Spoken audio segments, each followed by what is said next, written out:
नमस्कार प्यारे बच्चों। तो आइए आज शुरू करते हैं कक्षा 8th का विज्ञान की जो हमें वर्कशीट आई हैं लेसन नंबर 1 से लेकर लेसन नंबर 6 तक उनके सभी MCQ और डिस्क्रिप्टिव जो बड़े क्वेश्चन होते हैं वो भी हम साथ में करेंगे ताकि जो हमारे जो हाफ ईयरली एग्ज़ाम हो रहे हैं उनकी तैयारी अच्छे से हो सके।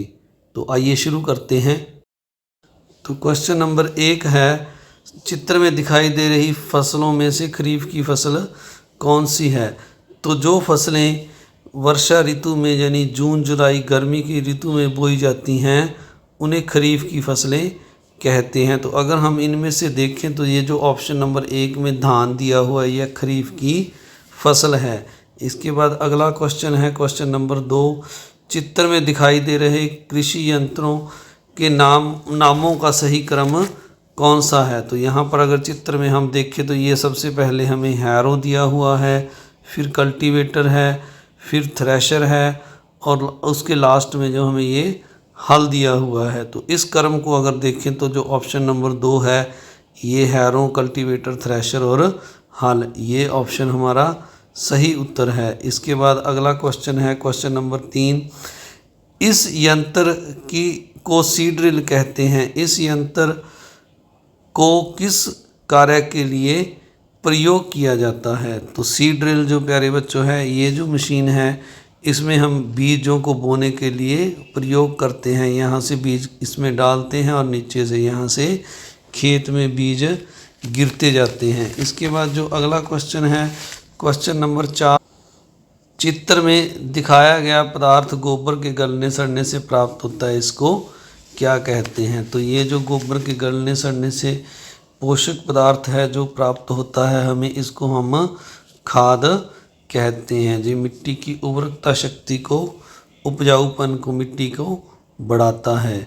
तो अब अगला क्वेश्चन है 5 नंबर, आपका गेहूं का खेत चित्र में दिखाई दे रहा है जैसा है, इसकी सिंचाई के लिए कौन सी विधि अपनाएंगे। तो ये ढलानों पर है जो हमें दिखाई दे रहा है, ऊंचा नीचा है।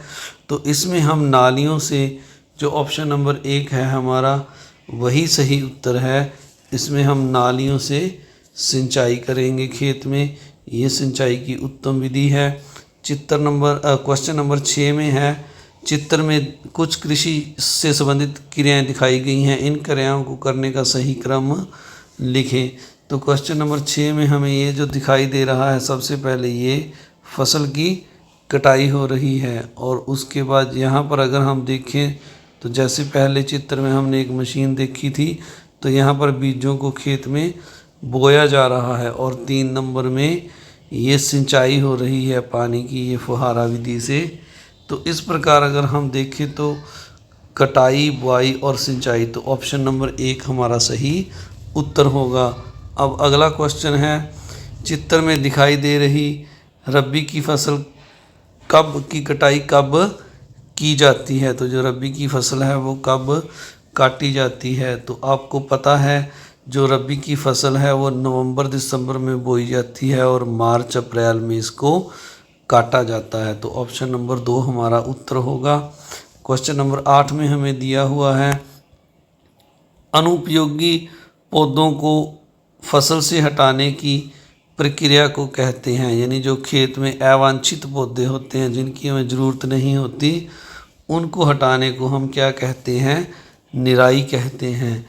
अगला क्वेश्चन है क्वेश्चन नंबर 9, इसमें हमें यहाँ पर दिखाया हुआ है यूरिया में किस तत्व की अधिकता होती है। तो प्यारे बच्चों यूरिया में सबसे अधिक नाइट्रोजन अधिक मात्रा में पाई जाती है। तो अब अगला क्वेश्चन है क्वेश्चन नंबर 10, रिबोजियम लिख रखा है यहाँ पर इन्होंने, तो ये राइजोबियम है जीवाणु। राइजोबियम जीवाणु किस फसल के पौधों की जड़ों में उपस्थित ग्रंथियों में पाया जाता है। तो यह ऑप्शन नंबर 3 है, जो फलीदार पौधों की जड़ों में राइजोबियम पाया जाता है। तो अब बड़े प्रश्न उत्तर। तो सबसे पहले हमें क्वेश्चन नंबर 1 दिया हुआ है, फसल उत्पादन में सुधार के लिए सुझाव दीजिए। यानी अगर हमने खेत में अच्छी फसल पैदा करनी है तो उसके लिए आपको क्या क्या उपाय करने चाहिए। तो यहाँ पर हम जो फसल उत्पादन के लिए सुझाव हैं उसमें हम बता सकते हैं, नंबर 1 पर जैसे खेत की अच्छे से तैयारी करनी चाहिए, इससे फसल उत्पादन में सुधार होगा। नंबर 2 पर हम यहाँ पर लिख सकते हैं खेत में जो हमने बीज डालने हैं वो भी अच्छी क्वालिटी के होने चाहिए, गुड क्वालिटी के बीज होने चाहिए। नंबर 3 पर हम यहाँ पर लिख सकते हैं खेत में हमने जो बीजों के साथ जो हमारे फसल के साथ जो खेत में खरपतवार उगाते हैं उन खरपतवारों को भी समय समय पर हमें खेत में से निकालते रहना चाहिए। नंबर 4 पर हम यहाँ पर लिख सकते हैं हमें समय समय पर खेतों में सिंचाई की व्यवस्था करते रहना चाहिए, पौधों को पानी देते रहना चाहिए। इसके अलावा नंबर 5 पर हम लिख सकते हैं जो फसल में कीटक लग जाते हैं, कीटक जो होते हैं जो सूक्ष्म जीव फसलों को नुकसान पहुंचाते हैं, उनके लिए भी हमें अच्छी कीटकनाशी दवाओं का प्रयोग करके उनको नष्ट करते रहना चाहिए। तो आइए अब अगला क्वेश्चन नंबर 5.2 देखते हैं। सिंचाई किसे कहते हैं, फसल उत्पादन में इसकी क्या भूमिका है।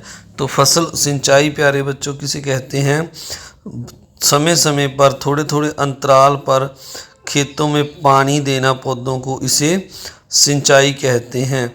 तो इसकी आवश्यकता क्यों पड़ती है, तो इसकी आवश्यकता हमें जो पौधे हैं उनकी वृद्धि के लिए हमें फसलों को जल देना पड़ता है। अगर हम फसलों को जल ना दें, उनकी सिंचाई ना करें तो फसलें हमारी जो हैं वो सूख जाएंगी, पौधों की वृद्धि अच्छे से नहीं होगी।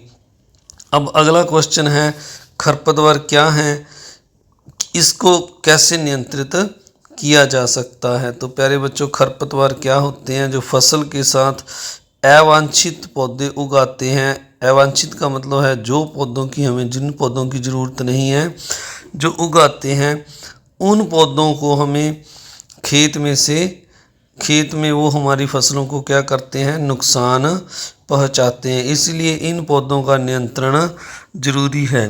इनके नियंत्रण के लिए हम कई विधियां अपना सकते हैं, जैसे इनको हम हाथ से उखाड़ कर खेत में से निकाल सकते हैं।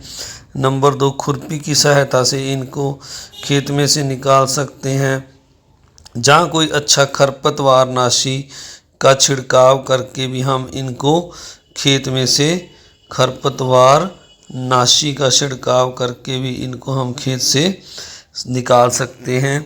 तो अगला क्वेश्चन है हमारा 4 नंबर, कीटकनाशी क्या है, इसके प्रयोग में से फसल में क्या लाभ होता है। तो कीटकनाशी, जहाँ प्यारे बच्चों कीटनाशी क्या होते हैं, तो यहाँ पर जो पूछा गया है हमें कीटकनाशी पूछा गया है। कीटक जो होते हैं वो क्या हैं, जो सूक्ष्म जीव फसलों को नुकसान पहुँचाते हैं उन्हें कीटक कहते हैं। और इनके खात्मे के लिए, इनको ख़त्म करने के लिए खेतों में से जिन दवाओं का हम प्रयोग करते हैं उनको हम कीटकनाशी या कीटनाशी कहते हैं। जिन दवाओं का प्रयोग हम फसलों में जिनका छिड़काव करते हैं कीटकों या कीटों को मारने के लिए, तो उन्हें कीटकनाशी या कीटनाशी कहते हैं। इनके लाभ ये होता है कि अगर ये फसल में इनकी संख्या बढ़ जाए तो फसल का उत्पादन कम हो जाता है या फसल को हमारी को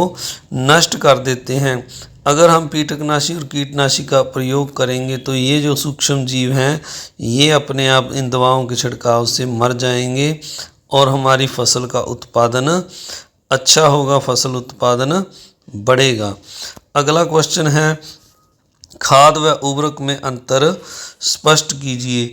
तो प्यारे बच्चों खाद और जो खरपतवार हैं ये इनमें आपको अंतर पता ही है। जो खाद है हमारी, जैसे गोबर हो गया, जहाँ गली सड़ी सब्जियां पत्ते हो गए, तो इनसे खाद तैयार की जाती है। जबकि जो उर्वरक हैं वो हमें हमारे जो है फैक्ट्रियों में तैयार किए जाते हैं। इसी तरह नंबर 2 पे है जो खाद है वो क्या है, प्राकृतिक पदार्थ है, यानी इसको हमने गोबर और पत्तियों आदि से बनाया है। परंतु जो जो हमारा उर्वरक है वो क्या है, कृत्रिम पदार्थ है, क्योंकि यह फैक्ट्रियों में बना है। नंबर 3 पर हम लिख सकते हैं जो खाद है हमारी मिट्टी में ह्यूमस को बढ़ाती है, जबकि जो उर्वरक हैं इनसे ह्यूमस नहीं बढ़ता है। इस तरह आप नंबर 4 पर जो है और एग्जाम्पल लिख सकते हैं, जो खाद है वो मृदा को बढ़ाती है, मिट्टी बनाती है, परंतु जो उर्वरक हैं ये मिट्टी नहीं बनाते हैं। तो आइए अब अगला क्वेश्चन करते हैं। तो अब इस लेसन के हम जो बड़े प्रश्न हैं, बहुविकल्पिक प्रश्न हैं, वो करते हैं। लेसन नंबर 1 के बाद अब लेसन नंबर 2 है हमारा सूक्ष्म जीव मित्र एवं शत्रु। तो आइए अब इसके हम सबसे पहले इसके जो सबसे बड़े क्वेश्चन हैं, यहाँ पर क्वेश्चन नंबर 1 दिया हुआ है सूक्ष्म जीव किस प्रकार हमारे शत्रु हैं। तो यानी जो सूक्ष्म जीव होते हैं उनसे हमें क्या क्या नुकसान हैं, ये हमारे लिए हमें क्या क्या हानियाँ पहुँचाते हैं, यहाँ पर हमने यह बताना है। तो प्यारे बच्चों, ये सूक्ष्म जीव जो चित्रों में यहाँ पर दिखाए गए हैं, ये इनमें से जो जीव हमें हानियाँ पहुँचाते हैं, तो नंबर 1 है सूक्ष्म जीव जो है हमारे चमड़े की जो वस्तुएं होती हैं उनको खराब कर देते हैं। नंबर 2 है हमारा सूक्ष्म जीव जो हैं हमारे दूध को खट्टा कर देते हैं, दूध को यानी खराब कर देते हैं। नंबर 3 पर है सूक्ष्म जीव जो होते हैं इनकी जो हानियां हैं हमें, यह मनुष्यों में रोग उत्पन्न करते हैं। सूक्ष्म जीव जो हैं, जैसे आपने कोरोना का एग्जाम्पल आप यहाँ पर दे सकते हैं। और नंबर 4 पर है सूक्ष्म जीव पौधों में और जंतुओं में भी रोग उत्पन्न कर देते हैं, ये फसलों को खराब कर देते हैं, पौधों में कई तरह के मुंहखोर जैसे रोग उत्पन्न कर देते हैं। तो इस तरह आप यहाँ पर कुछ और भी इनकी नुकसान यानी ये जो हमारे शत्रु हैं कैसे हैं बता सकते हैं, हानियाँ बताकर। तो आइए अगला जो क्वेश्चन है इसको देखते हैं।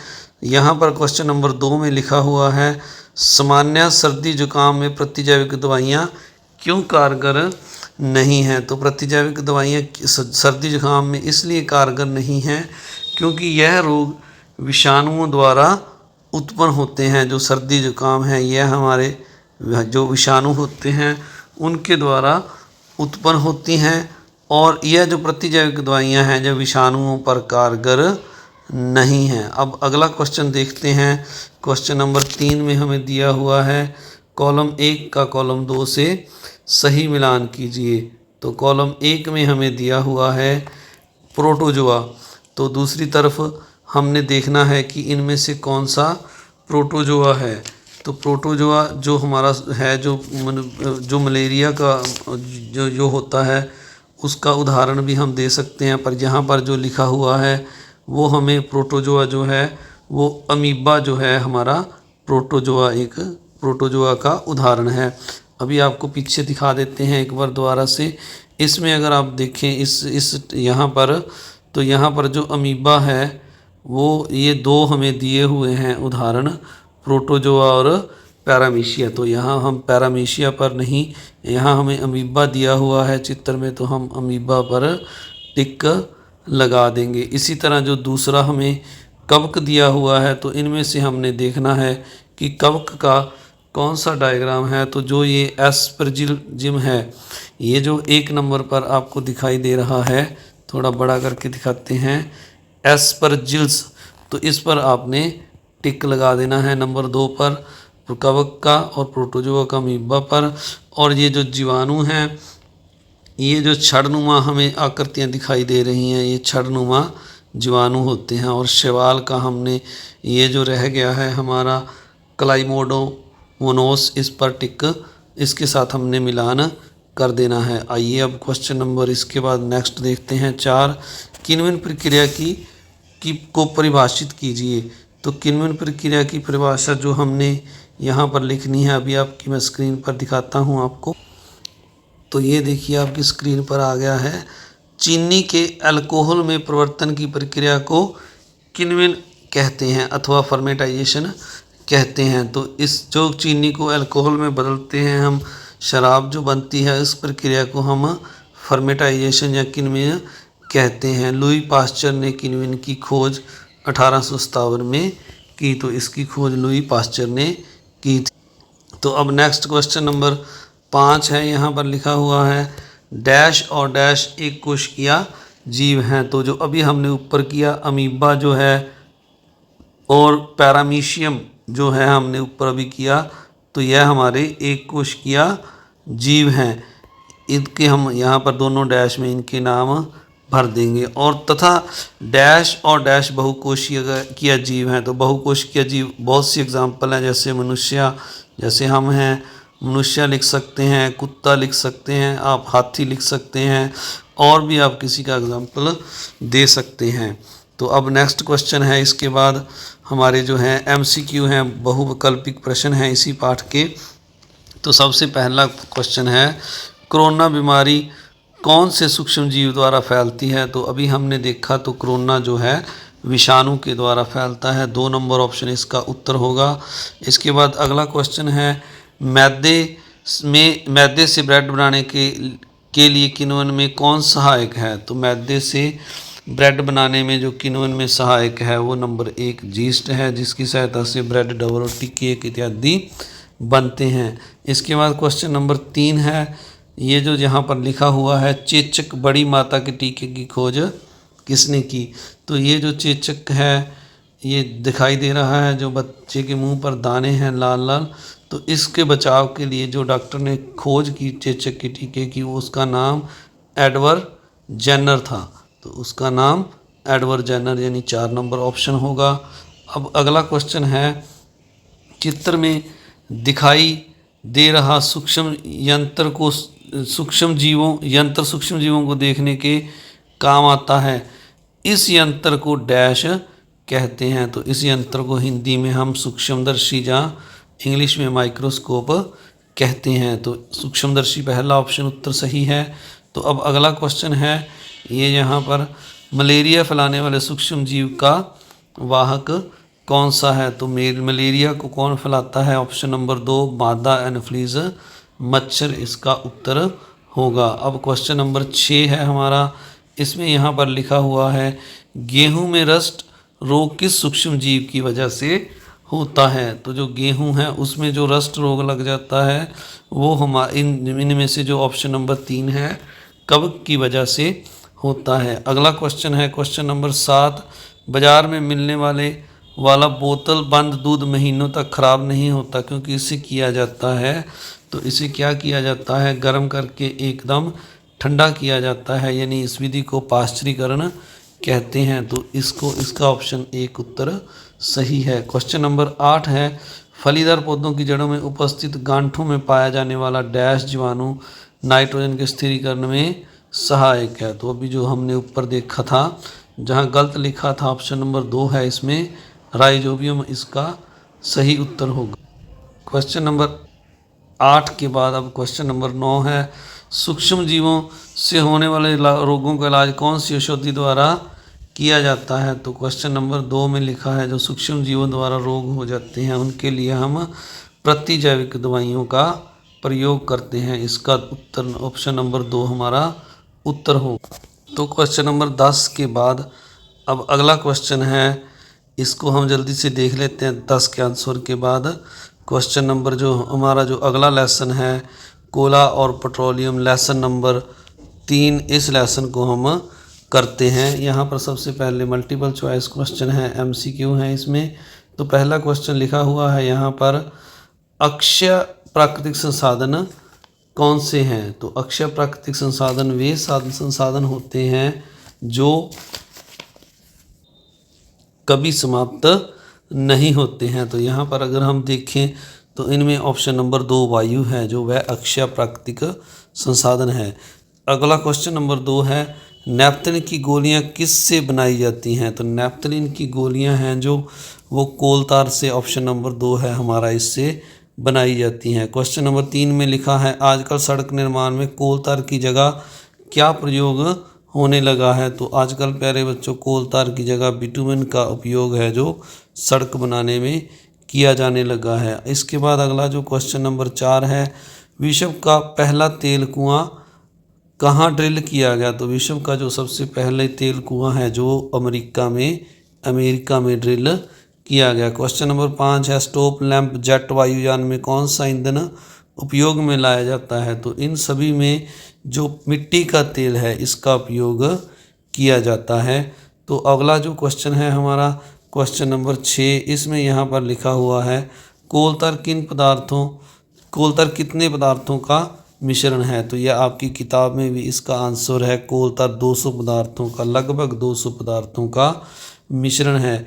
इसके बाद अगला क्वेश्चन है वाहनों के लिए कम प्रदूषक ईंधन कौन सा है? तो प्यारे बच्चों अगर हम यहाँ पर देखें तो जो CNG है वो वाहनों में उपयोग की जाती है। तो CNG सबसे वाहनों के लिए कम प्रदूषक ईंधन है।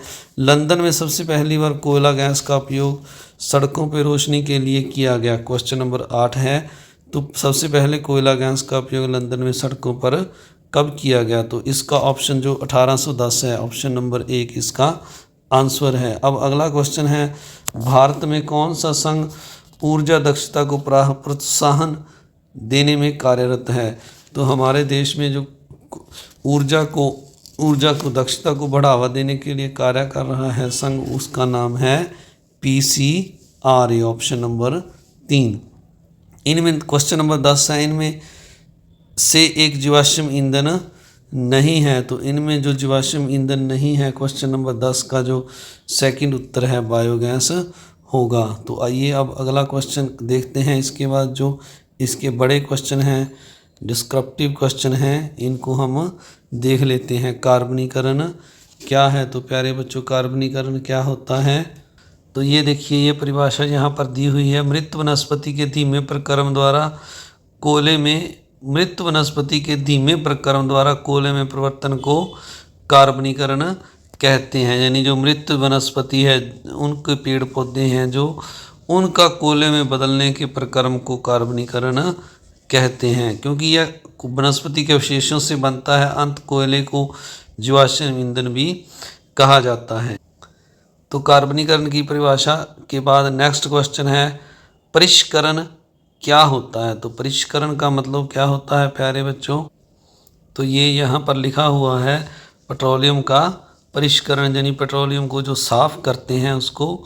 पेट्रोलियम गहरे रंग का तेलीय द्रव है, इसकी गंध अप्रिय होती है। ये विभिन्न संघटकों जैसे petroleum gas, petrol, diesel, snake तेल, पैराफिन, मोम आदि का मिश्रण है। यानी प्यारे बच्चों अगर हम देखें तो पेट्रोलियम में बहुत सारे पदार्थ पाए जाते हैं। इन पदार्थों को अलग करने को पेट्रोलियम के प्रभाजी विभिन्न संघटकों प्रभाज्यों को जो है यहाँ लिखा हुआ है आगे आपके पृथक करने के प्रक्रम को परिष्करण कहते हैं। यानी जो पेट्रोलियम है इसमें अनेक पदार्थ पाए जाते हैं, उनको अलग अलग करने की जो विधि है उसको पेट्रोलियम परिष्करण कहते हैं, यानी पेट्रोलियम परिष्करणी कहते हैं। ये जो दिखा रखा है आपकी किताब में, इसके द्वारा इन पदार्थों को अलग किया जाता है। तो अब अगला प्रश्न है आपकी किताब में से ही है पेट्रोलियम का निर्माण कैसे हुआ? तो आप जानते हैं प्यारे बच्चों पेट्रोलियम के निर्माण में हजारों वर्ष लग गए। जो समुंदर में मृत जीव थे वो नीचे समुंदर की तली में जाकर जम गए, उनके ऊपर समुंदर में रेत, जहाँ दूसरे जो जानवर जीव थे उनके ऊपर मरकर उनके ऊपर पड़ते गए, तो वो जो जीव थे वो रेत के कारण नीचे दब गए। तो बाहरी दबाव और गर्मी के कारण ये जो जीव थे इनका क्या बन गया? पेट्रोलियम बन गया। तो इस प्रकार पेट्रोलियम का निर्माण हुआ। तो यहाँ पर इस पैरे में आपकी किताब में पेट्रोलियम का निर्माण समुद्र में रहने वाले जीवों से हुआ। जब ये जीव मृत हो गए इनके शरीर समुद्र के पेंदे में जाकर जम गए, फिर रेत और मिट्टी की तहों द्वारा ढक गए। लाखों वर्षों में वायु की अनुपस्थिति और उच्च ताप और उच्च दाब ने मृत जीवों को पेट्रोलियम और प्राकृतिक गैस में परिवर्तित कर दिया। तो इस प्रकार पेट्रोलियम का निर्माण हुआ।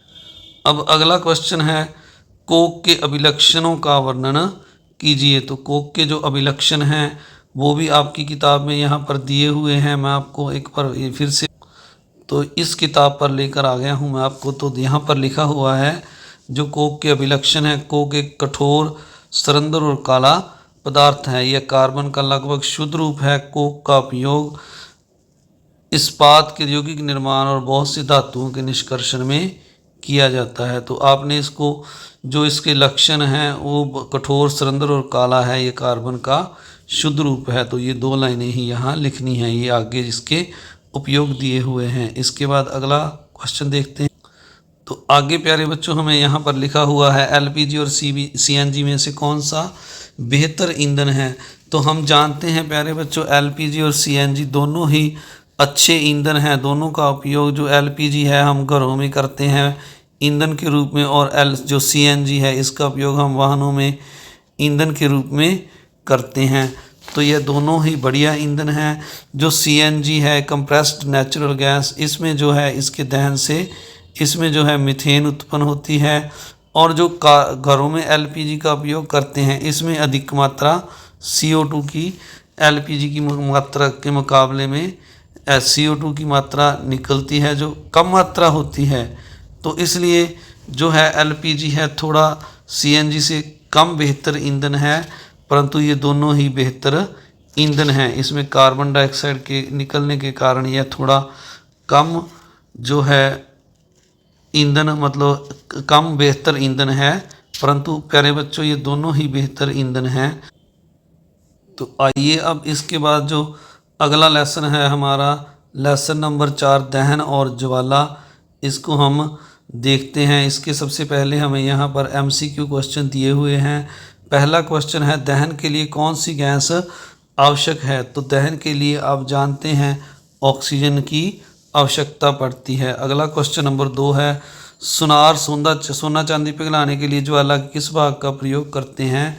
तो सुनार सोना चांदी पिघलाने के लिए ज्वाला के बाह्य जो सबसे गर्म भाग होता है उसका उपयोग करते हैं। अब इसके बाद क्वेश्चन नंबर 3 है अग्निशमक यंत्र में कौन सी गैस उपयोग में लाई जाती है। तो अग्निशमक यंत्र में आग बुझाने के लिए कार्बन डाइऑक्साइड गैस का उपयोग किया जाता है। मोमबत्ती के जलने पर क्या उत्पन्न होता है। तो प्यारे बच्चों यहाँ पर अगर हम देखें तो मोमबत्ती के जलने पर ज्वाला उत्पन्न होती है, प्रकाश भी उत्पन्न होता है और ऊष्मा भी उत्पन्न होती है। तो ये तीनों ऑप्शन सही हैं। अगर आप सबसे पहले देखेंगे तो जब मोमबत्ती जलती है तो एकदम उसकी ज्वाला ही उत्पन्न होती है। तो इसलिए आप तीनों में से कोई भी ऑप्शन लगा सकते हैं। अगर आप देखें तो मोमबत्ती का उपयोग हम प्रकाश के लिए करते हैं तो 2 नंबर भी सही है, इसमें गर्मी भी पैदा होती है, तो इसलिए तीसरा भी ऑप्शन सही है। अब हम 5 नंबर क्वेश्चन करते हैं जलती मोमबत्ती पे स्लाइड रखने से वो काली क्यों हो जाती है। तो जलती हुई मोमबत्ती पे स्लाइड रखने से वो काली इसलिए हो जाती है क्योंकि उसमें जो कार्बन के अध जले का मतलब बिना जले हुए कण होते हैं, तो इसलिए वो काली हो जाती है। अब नेक्स्ट क्वेश्चन नंबर 6 है विद्युत उपकरण व पेट्रोल डीजल से लगी हुई आग को बुझाने के लिए सही अग्निशमक कौन सा है। तो विद्युत उपकरणों और पेट्रोल डीजल में लगी हुई आग को बुझाने के लिए कार्बन डाइऑक्साइड गैस वाले जो सिलेंडर हैं उनका उपयोग किया जाता है। तो इसके बाद क्वेश्चन नंबर 6 है दहन कौन सी अभिक्रिया है। तो दहन एक रासायनिक अभिक्रिया है क्योंकि इसमें नए पदार्थ बनते हैं। अब अगला क्वेश्चन नंबर 8 है बंद कमरे में सो रहे व्यक्ति की मृत्यु किस गैस से होती है। तो बंद कमरे में जो है ऑक्सीजन की कमी से कार्बन मोनोऑक्साइड गैस बनती है जिसकी वजह से व्यक्ति की मृत्यु हो जाती है। अगला क्वेश्चन नंबर 9 है इनमें से कौन एक ज्वलनशील पदार्थ नहीं है। तो इन चारों में प्यारे बच्चों ये ऑप्शन नंबर 2 है मेलेमाइन, यह एक ज्वलनशील पदार्थ नहीं है। तो अगला क्वेश्चन है ज्वाला का क्वेश्चन नंबर 10 ज्वाला का कौन सा भाग सबसे गर्म होता है। तो ज्वाला का जो बाह्य भाग है वो सबसे गर्म होता है। ऑप्शन नंबर 2 पर टिक लगाएंगे। अब अगले जो बड़े क्वेश्चन हैं थोड़े दहन के लिए आवश्यक शर्तें कौन सी हैं। तो क्वेश्चन नंबर 11 में हमें दहन के लिए आवश्यक शर्तें पूछा गया है। तो दहन के लिए प्यारे बच्चों सबसे पहले दहनशील पदार्थ यानी ईंधन का होना आवश्यक है। उसके बाद नंबर 2 हमें हवा की आवश्यकता है, ऑक्सीजन होनी चाहिए।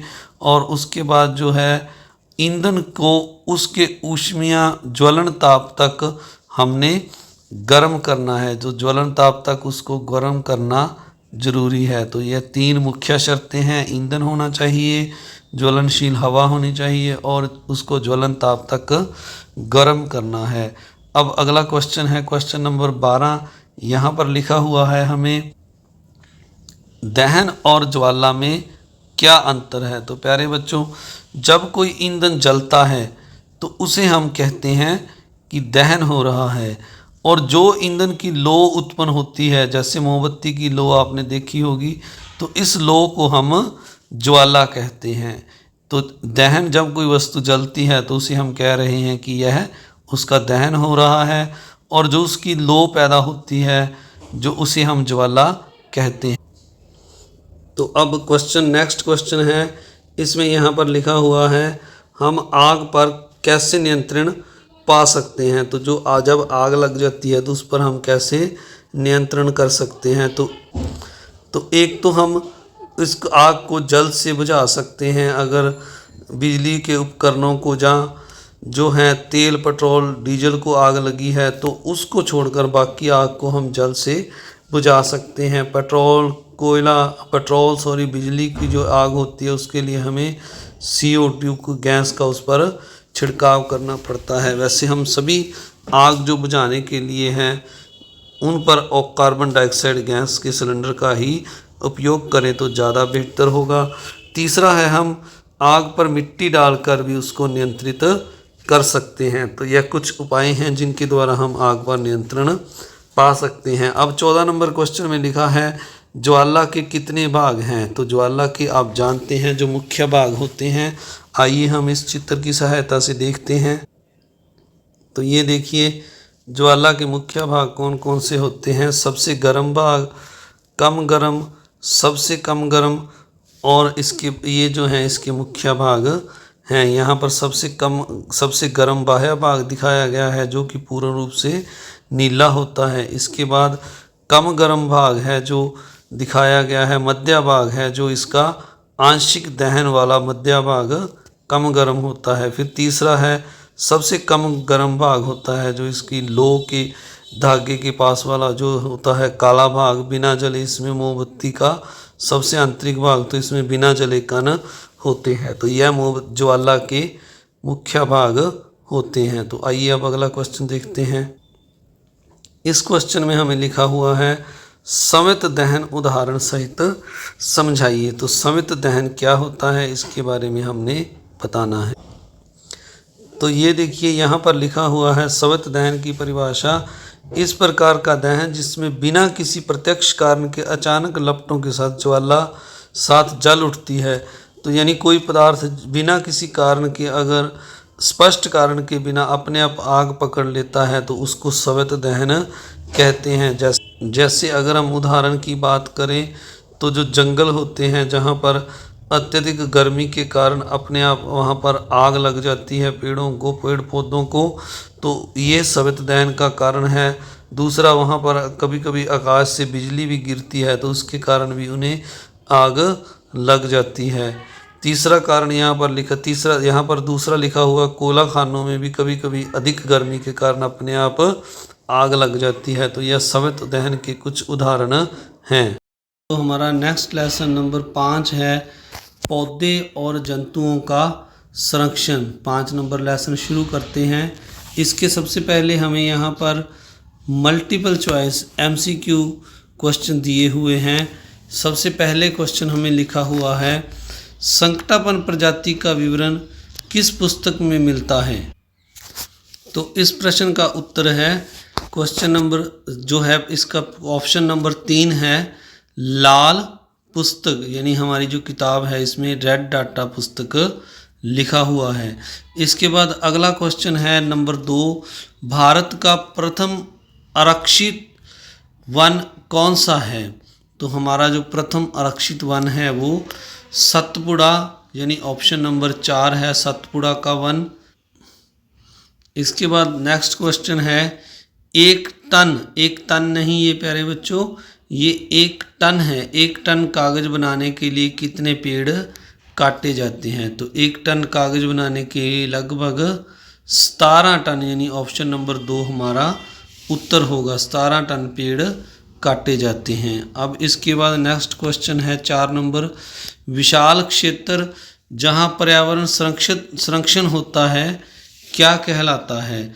तो इस क्वेश्चन का जो ऑप्शन नंबर 3 है जैव मंडल कहलाता है। विशाल क्षेत्र जहाँ पर्यावरण संरक्षण होता है जैव मंडल कहलाता है। क्वेश्चन नंबर 5 है विश्व उष्णन के लिए कौन सी गैस उत्तरदायी है? तो जो विश्व उष्णन के लिए उत्तरदायी गैस है वो है कार्बन डाइऑक्साइड CO2, यानी ऑप्शन नंबर 1 इसका उत्तर होगा। तो अब अगला क्वेश्चन है 6 नंबर क्वेश्चन, यहाँ लिखा हुआ है पंचमढ़ी जैव आरक्षित पंचमढ़ी जीव मंडल संरक्षित क्षेत्र का प्राणी नहीं है। जो पंचमढ़ी जीव मंडल है उसमें इनमें से कौन सा जीव नहीं पाया जाता है? तो इसमें हम इसका उत्तर जो ऑप्शन नंबर 4 है भालू, ये इसका प्राणी नहीं है। अब अगला क्वेश्चन है क्वेश्चन नंबर 7, कागज का पुनर्चक्रण कितनी बार किया जा सकता है? तो यहाँ पर ये जो ऑप्शन लिखे हैं ये सारे ही गलत ऑप्शन लिखे हुए हैं। तो कागज का जो पुनर्चक्रण है वो लगभग 5 से 7 बार हो सकता है, ये इसका उत्तर है 5 से 7 बार। तो अब अगला क्वेश्चन है क्वेश्चन नंबर 8, बाघ परियोजना कब लागू की गई थी? तो यहाँ पर इसका भी जो है उत्तर, ये चारों ऑप्शन जो हैं गलत हैं। तो जो बाघ परियोजना है वो 1 अप्रैल 1973 यानी 73 में लागू की गई थी, 1973 में। तो अब अगला क्वेश्चन है क्वेश्चन नंबर 9, राष्ट्रीय वन नीति कब लागू की गई? तो हमारे देश में जो राष्ट्रीय वन नीति है वो 1952 में लागू की गई, ऑप्शन नंबर 3 इसका उत्तर है। 10वां क्वेश्चन है गिर राष्ट्रीय उद्यान कहाँ स्थित है? तो जो गिर राष्ट्रीय उद्यान है हमारे देश में वो गुजरात में स्थित हैं, तो इसका ऑप्शन नंबर 3 आंसर होगा। तो आइए अब अगला क्वेश्चन देखते हैं, इसके जो डिस्क्रिप्टिव क्वेश्चन हैं उन पर भी निगाह डाल लेते हैं। तो क्वेश्चन नंबर 11 में लिखा हुआ है वनों की कटाई का पौधों और जानवरों के जीवन पर क्या प्रभाव पड़ेगा? तो प्यारे बच्चों आप जानते हैं जो जानवर हैं वो जंगलों में जानवरों के जीवन पर क्या प्रभाव पड़ेगा? अगर वनों की कटाई होगी तो पेड़ पौधे क्या हैं, ख़त्म हो जाएंगे। अगर पेड़ पौधे ख़त्म हो जाएंगे तो जानवरों को जो रहने का जो आवास है वो उनका प्राकृतिक आवास है वन, वह उनसे छिन जाएगा। तो जीव जंतुओं को रहने के लिए आवास की समस्या उत्पन्न हो जाएगी, क्योंकि वह उस आवास में अपने आप को अनुकूलन किए हुए हैं, उस आवास में अपने आप को उन्होंने ढाल लिया है। तो उनको जब उनका आवास छिन जाएगा तो उन्हें रहने की समस्या हो जाएगी और उन्हें खाने की भी समस्या हो जाएगी। तो यह उनके जीवन पर प्रभाव पड़ेगा, वह भूखे मरने लगेंगे।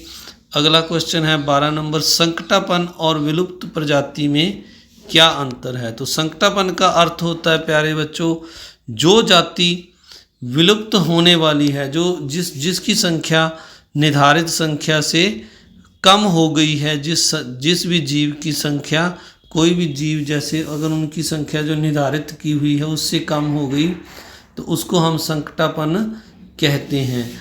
और जो जातियां लुप्त हो चुकी हैं, जैसे डायनासोर जो है लुप्त हो चुका है, तो इसको हम क्या कहते हैं, विलुप्त प्रजाति कहते हैं। जो जीव धरती से लुप्त हो चुके हैं उन्हें विलुप्त प्रजाति कहते हैं, जैसे मैंने उदाहरण दिया आपको डायनासोर।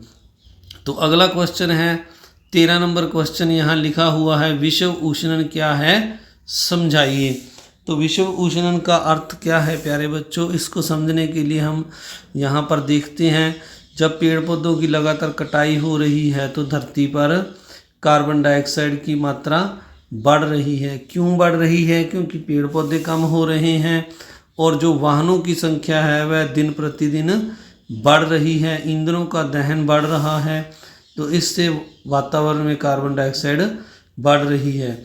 कार्बन डाइऑक्साइड की मात्रा बढ़ने से जो कार्बन डाइऑक्साइड है जो सूर्य की गर्म किरणें आती हैं उनको कार्बन डाइऑक्साइड अपने में सोख लेती है, जिससे धरती का औसत तापमान बढ़ रहा है। धरती का औसत तापमान बढ़ने को ही विश्व उष्णन कहते हैं। तो इसका हम क्या लिखेंगे, वायुमंडल में पेड़ पौधों की कटाई और वाहनों की संख्या बढ़ने से कार्बन डाइऑक्साइड की मात्रा बढ़ रही है, और जो कार्बन डाइऑक्साइड है वो गर्मी को अपने अंदर जो पराबैंगनी किरणें जो गर्म धरती को करती हैं किरणें, जब वो टकराकर धरती से वापस जाती हैं तो कार्बन डाइऑक्साइड उनको सोख लेती है। इस तरह धरती का औसत तापमान बढ़ रहा है, इसको विश्व उष्णन कहते हैं। विश्व उष्णन के कारण जो पहाड़ों पर ग्लेशियर पर बर्फ़ है वह पिघलने लगती है। तो अगला जो क्वेश्चन है, प्रवास से आप क्या समझते हैं, 14 नंबर, कुछ प्रवासी पक्षियों के बारे में बताएं। तो प्यारे बच्चों, प्रवास का मतलब होता है कि जो जीव हैं मौसम के चेंज के कारण वह अपने जैसे गर्म इलाके वाले जो पक्षी हैं, जो ठंडे इलाके वाले हैं, वो गर्म इलाकों में चले जाते हैं, और जो पक्षी गर्मी नहीं सहन कर सकते वो अपना आवास गर्मी के कारण चेंज करते हैं, वो ठंडे इलाकों में चले जाते हैं। तो इस तरह मौसम जलवायु के परिवर्तन के कारण जब कोई जीव अपना आवास बदलता है, अपने रहने की जगह बदलता है, तो दूर स्थानों पर जाकर रहने लगता है, तो इसको प्रवास कहते हैं। तो यहाँ आगे लिखा हुआ है, कुछ प्रवासी पक्षियों के बारे में बताओ। बताने से पहले इसी तरह प्यारे बच्चों, यह जो अभी हमने बात की, कुछ जो ठंडे इलाकों से पक्षी हैं वो भी हमारे देश में ठंड के से बचने के लिए आते हैं। तो ठंडे इलाकों से गर्म इलाकों में भी कुछ पक्षी आते हैं। तो इस तरह गर्म से जो गर्मी नहीं सहार सकते वो ठंडे में चले जाते हैं, और जो ठंड नहीं सहार सकते वो गर्मी में चले जाते हैं। तो जैसे हमारे देश में आवासी जो बाहर से जो पक्षी आते हैं, जो हमारे देश में राजस्थान है, इसमें जो भरतपुर नामक जगह है वहाँ पर अनेक साइबेरिया और बहुत से ठंडे क्षेत्रों से हजारों पक्षी वहाँ पर आते हैं। तो इनमें कुछ पक्षियों के नाम जैसे सीखपुर बत्तख, हंसावार, छोटी जलरंक आदि शामिल हैं। तो अगला क्वेश्चन है, जैव विविधता से आप क्या समझते हैं। तो जैव विविधता का अर्थ है जीव जंतु और पेड़ पौधों की विभिन्न प्रजातियां, इन्हें हम जैव विविधता कहते हैं, जिसमें जीव जंतु और पेड़ पौधे जो हैं, अलग अलग तरह के पेड़ पौधे और जीव जंतु किसी विशेष क्षेत्र में पाई जाती हैं, जो उनकी प्रजातियां, उसको हम जैव विविधता कहते हैं। तो जो विभिन्न पेड़ पौधों और जीव जंतुओं की किसी विशेष क्षेत्र में जो प्रजाति पाई जाती है उसको हम जैव विविधता कहते हैं। इसके बाद हम जो अगला लेसन है हमारा लेसन नंबर इस वीडियो का लास्ट लेसन है जो वर्कशीट का, जंतुओं में जनन, लेसन नंबर 6 है ये। तो इसके हम क्वेश्चन आंसर करते हैं। तो यहाँ पर सबसे पहले हमें MCQ दिए हुए हैं। पहला क्वेश्चन लिखा हुआ है, जनन कितने प्रकार का होता है। तो जनन जो है 2 प्रकार का होता है, लैंगिक जनन और अलैंगिक जनन। क्वेश्चन नंबर 2 लिखा हुआ है, द्विआधारी विखंडन किसे कहते हैं, यानी द्विविखंडन जिन जीवों में होता है वो किस में होता है, ये हमने बताना है। तो जो अमीबा है इसमें द्विखंडन होता है, एक अमीबा जो है वो 2 छोटे अमीबा में टूट जाता है। तो इस तरह अमीबा में द्विखंडन होता है। अगला जो क्वेश्चन है, निषेचन द्वारा निर्मित कोशिका कहलाती है। तो क्वेश्चन 3 में हमें पूछा है निषेचन द्वारा निर्मित कोशिका कहलाती है, तो इसको हम युग्मनज कहते हैं। क्वेश्चन नंबर 4 है, शुक्राणु और अंडाणु का संलयन होता है। तो शुक्राणु और अंडाणु का संलयन डिंब वाहिनी में होता है। ऑप्शन नंबर 3 इसका उत्तर है। अब क्वेश्चन नंबर 4 है, निम्नलिखित में से कौन बाह्य निषेचन को दर्शाता है। क्वेश्चन उत्तर ऑप्शन नंबर 2 है, मेंढक।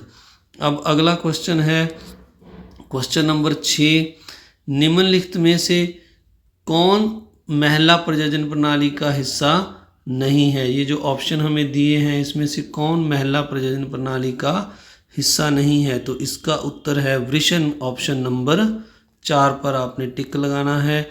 अगला क्वेश्चन है 7 नंबर, युग्मकों के संलयन की प्रक्रिया को क्या कहते हैं। तो 7 नंबर में इसका जो ऑप्शन है 3, परिवर्धन कहते हैं। युग्मों में संलयन की प्रक्रिया को परिवर्धन कहते हैं। इसके बाद क्वेश्चन नंबर 7 है, टैडपोल किस जानवर की विकासशील अवस्था है। तो इसका ऑप्शन 3, मेंढक की यह विकासशील अवस्था है। 3 नंबर ऑप्शन पे टिक लगाना है।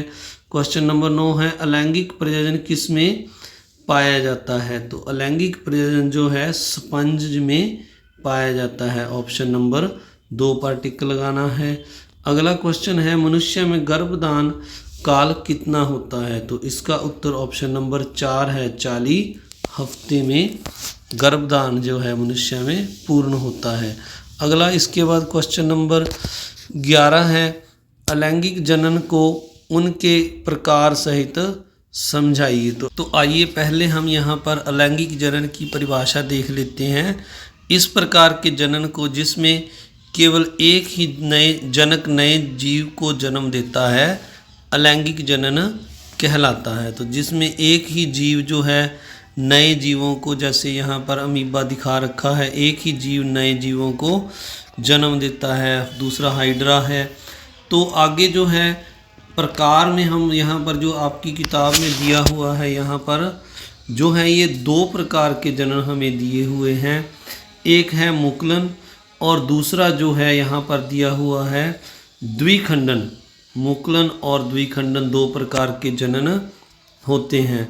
तो मुकुलन में क्या होता है कि जब ये जो यहाँ पर दिखाई दे रहा है हमें हाइड्रा में, ये जो उभार दिखाई दे रहा है यहाँ पर, तो यह हाइड्रा उभार विकसित होकर नए हाइड्रा को जन्म देता है। ये एक अलग से नया जीव बन गया है।